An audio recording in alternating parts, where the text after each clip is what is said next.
मित्रांनो, फिजिक्सचा टफ वाटतोय? मग हा व्हिडिओ तुमच्यासाठी गेम चेंजर ठरणार आहे. आज आपण फिजिक्स या सब्जेक्टचे most important MCQs plus PYQs question पाहणार आहोत. MHPCM, PCB आणि नर्सिंग सीटी या एक्झामसाठी.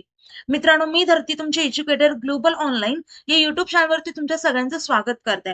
आणि आजच्या लेक्चरचे क्वेश्चन्स हे डायरेक्ट एक्झाम मध्ये विचारले जाऊ शकतात, रिपीट होऊ शकतात. सो व्हिडिओ स्किप नको करू आणि तो व्हिडिओ शेवटपर्यंत नक्कीच बघा.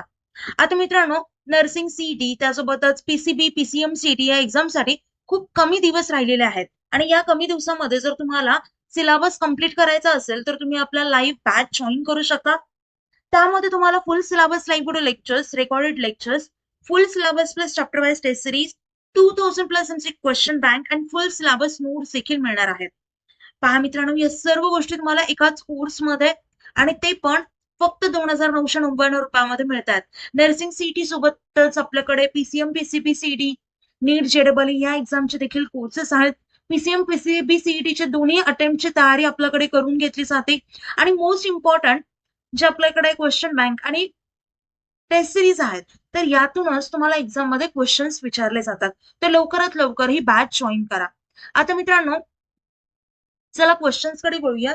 फर्स्ट क्वेश्चन आहे, the radiation with maximum penetrating power is. Options are alpha, beta, gamma, ultra violet. इथे करेक्ट ऑप्शन असेल option C, which is gamma.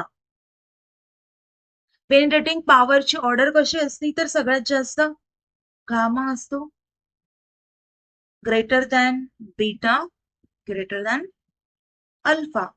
तर ही आहे करेक्ट ऑर्डर. ही ऑर्डर लक्षात ठेवा. कळत आहे.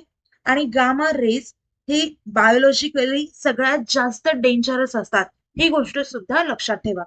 मोस्ट इम्पॉर्टंट पॉइंट आहे. Next question, blue colour of sky is due to reflection, refraction, scattering, diffraction. आता आपल्या स्कायचा ब्ल्यू कलर आहे, पण तो कशाच कस काय, त्याचं रिझन काय आहे? Because of scattering. आता कसं असतं, शॉर्ट वेवलेंथ म्हणजेच blue light scatters more in atmosphere and this is called Rayleigh scattering. He concept आहे वेगळी, सो ही गोष्ट लक्षात ठेवा. ओके. आता बऱ्याचसा रिफ्लेक्शन, रिफ्रॅक्शन या देखील कन्सेप्ट आपल्याकडे आहेत. रिफ्लेक्शन म्हणजे काय? लाईटचं बाउन्स होणं. रिफ्रॅक्शन म्हणजे काय? लाईटचं बेंड होणं. डिफ्रॅक्शन म्हणजे काय? ऑब्स्टॅकल्सच्या अराउंडला लाईट बेंड होणं. अशा काही गोष्टी असतात, कन्सेप्ट असतात, त्या तुम्हाला माहिती असायला हव्यात. Next question, photoelectric power proves wave nature of light, particle nature of light, sound nature of light and magnetic nature of light. इथे करेक्ट ऑप्शन असेल option B, which is particle nature of light. Light always behaves like particles. We can also call it as a photons. Okay. जेव्हा light मेटलला hit करते तेव्हा electrons emit होतात, ही गोष्ट पण लक्षात ठेवा. आणि फोटो इलेक्ट्रिक इफेक्ट हे कशामध्ये एक्सप्लेन केलंय, कुणी एक्सप्लेन केलंय, तर आइन्स्टाईनने एक्सप्लेनेशन दिलेलं आहे त्याचं. ते एक्सप्लेनेशन तुम्हाला माहिती नसेल तर रीड करा. प्रत्येक टॉपिकचं तुम्हाला बेसिक कन्सेप्ट माहिती असणं गरजेचं आहे, त्याशिवाय तुम्हाला तो क्वेश्चन सॉल्व्ह करता येणार नाहीये. Next question, which particle has negative charge. Options are proton, neutron, electron, alpha particle. खूप सोपा आहे. करेक्ट ऑप्शन असेल ऑप्शन सी, इलेक्ट्रॉन वरती निगेटिव्ह चार्ज असतो, प्रोटॉन वरती पॉझिटिव्ह असतो, न्यूट्रॉन हा न्यूट्रल असतो म्हणजे कुठल्याही प्रकारचा चार्ज हा नसतो, म्हणजेच काय, नो चार्ज. आणि अल्फा पार्टिकल च्या वरती पॉझिटिव्ह चार्ज असतो. इलेक्ट्रॉन चार्जची व्हॅल्यू किती असते, तर -1.6 into 10⁻⁻19 C. Okay. Next question, the SI unit of power is joule, watt, volt, ampere. So correct option is option B, which is watt. पॉवरचा formula असतो W/T आणि याचं युनिट असतं वॅट. जूल हे कशाचं असतं, तर एनर्जीचं.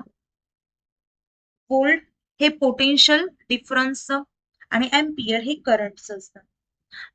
1 व्होल्ट इक्वल्स टू काय असतं तर 1 जूल पर सेकंड. हे सुद्धा लक्षात ठेवा. इन केस एसआय युनिट विचारलं जातं पॉवरचा, तर तिथे 1 जूल पर सेकंड असं सुद्धा ऑप्शन असू शकतो वॉटच्या ऐवजी. सो तुम्हाला तेव्हा हा ऑप्शन टिक करायचा. Okay. Next question. A satellite revolves around Earth because of magnetic force, gravitational force, nuclear force, and electrostatic force. So the correct option is option B, which is gravitational force. अर्थ ही सॅटेलाइटला attack कशामुळे करते? Due to gravity. आणि हा जो force असतो तो काय provide करतो तर सेंट्रिफ्युगल फोर्स प्रोव्हाइड करतं रिक्वायर फॉर, आणि ते सर्क्युलर मोशन साठी गरजेचं देखील आहे.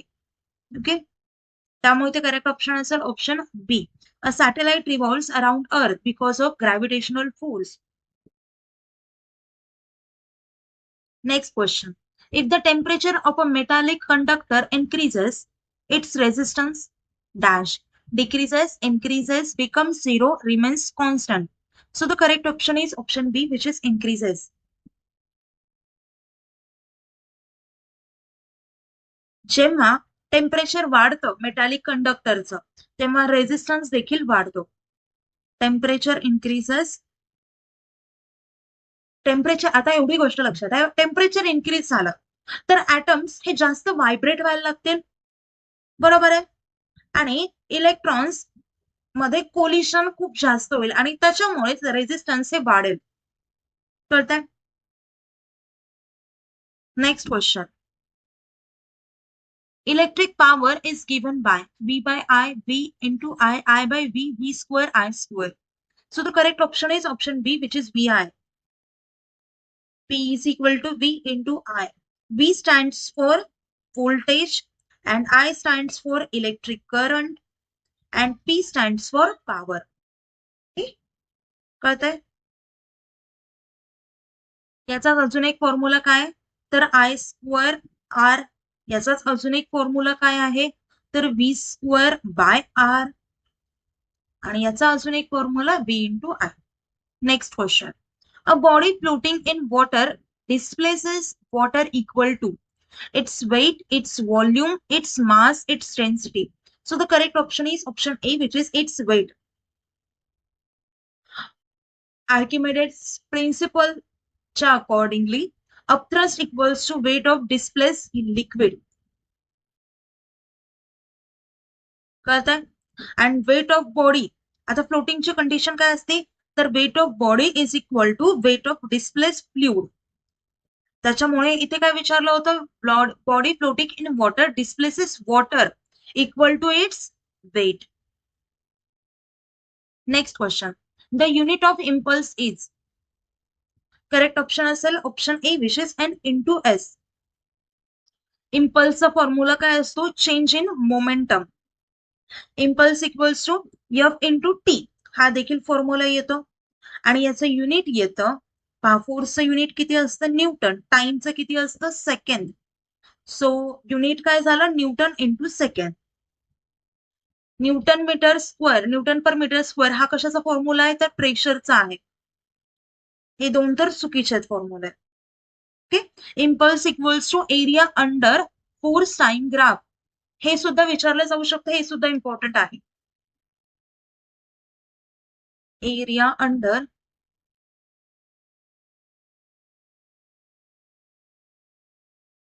force time graph. Next question.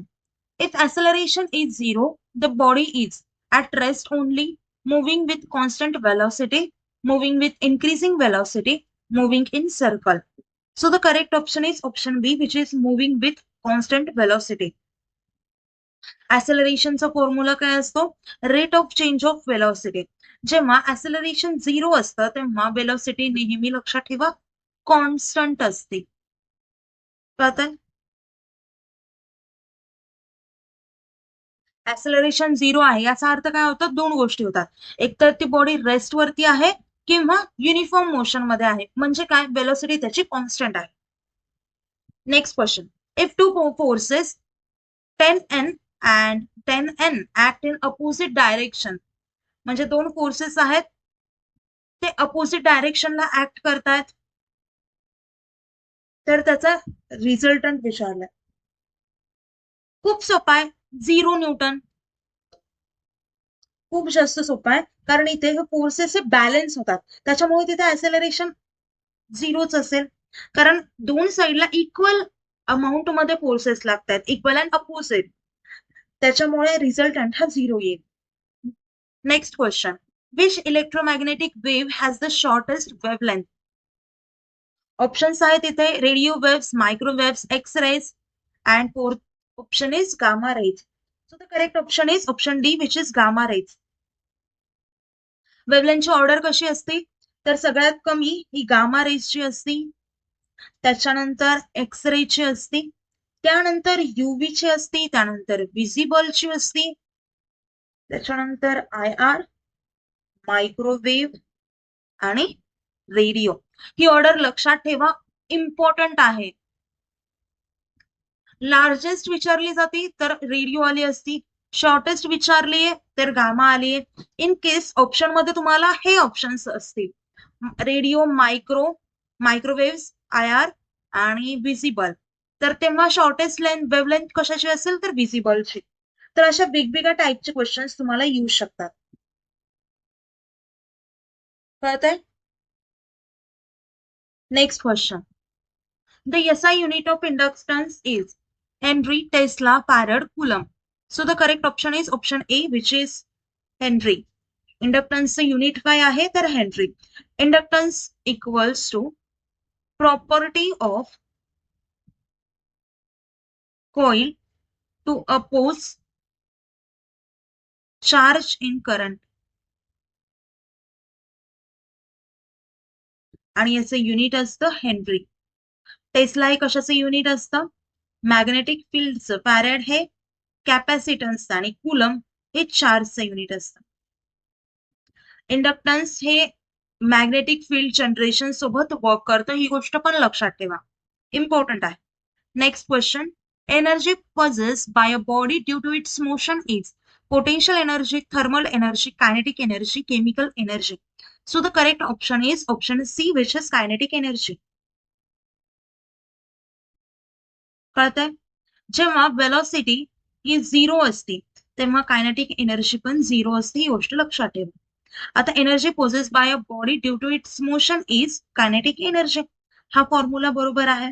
बरोबर आहे, कारण energy due to motion equals to kinetic energy असते, ही गोष्ट लक्षात ठेवा. फॉर्म्युला काय असतो तर कायनेटिक एनर्जीचा ½ mv². आता हा फॉर्म्युला लक्षात ठेवल्यावरती ही कंडिशन तुम्हाला सॅटिस्फाय होताना दिसेल, कारण V जर 0 असेल तर कायनेटिक एनर्जी पण 0 असेल. हा पॉइंट सुद्धा इम्पॉर्टंट आहे एक्झामच्या पॉइंट ऑफ व्ह्यूने, सो लक्षात ठेवा. आता मित्रांनो, कुठलाही टॉपिक सॉल्व्ह करण्याआधी तुम्हाला त्याचं बेसिक माहिती असणं गरजेचं आहे, त्यामुळे आपला जो क्रॅश कोर्स आहे तो तुम्ही नक्कीच जॉईन करा.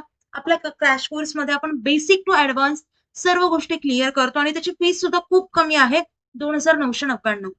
कोर्स जॉईन करायचा असेल तर दिलेल्या नंबरवरती कॉन्टॅक्ट करू शकता, किंवा प्ले स्टोर वरती जाऊन ग्लोबल ऑनलाईन ऍप हे डाउनलोड करून ओपन करून तिथून देखील तुम्ही कोर्सचा एनरोल करू शकता. मित्रांनो, लवकरात लवकर कोर्स जॉईन करा, एक्झामला खूप कमी दिवस राहिलेले आहेत. तुमचं जे ड्रीम कॉलेज आहे ते अचीव्ह करण्यासाठी आपण दोघे पण तेवढेच एफर्ट्स घेऊयात. ओके, आणि तुम्हाला याच्यासोबतच फ्री ऑफ कॉस्ट मेंटरशिप मिळत असते, काउन्सिलिंग मिळत असते, तुम्हाला कॉलेजमध्ये ऍडमिशन घेईपर्यंत आमचा फुल सपोर्ट असतो. सो लवकरात लवकर कोर्स जॉईन करा. कुठल्याही प्रकारचे डाऊट असतील तर मला व्हिडिओ खाली कमेंट करून सांगा, आणि नेक्स्ट व्हिडिओ आपण सेपरेट चॅप्टर वरती बनवला पाहिजे की असं मिक्स MCQ बनवला पाहिजे ते देखील मला कमेंट करून सांगा, म्हणजे त्या अकॉर्डिंगली मला व्हिडिओ बनवता येतो. मित्रांनो, व्हिडिओ आवडला तर व्हिडिओ लाईक करा, चॅनलला सबस्क्राईब करा. आपल्या चॅनलवरती आपण अशाच वेगवेगळ्या अपडेट MCQ प्रॅक्टिस घेत असतो, सो त्याचं नोटिफिकेशन येण्यासाठी सबस्क्राईब नक्कीच करा. आता आपलं लेक्चर इथेच एंड करूया. Thank you, have a nice day, bye bye.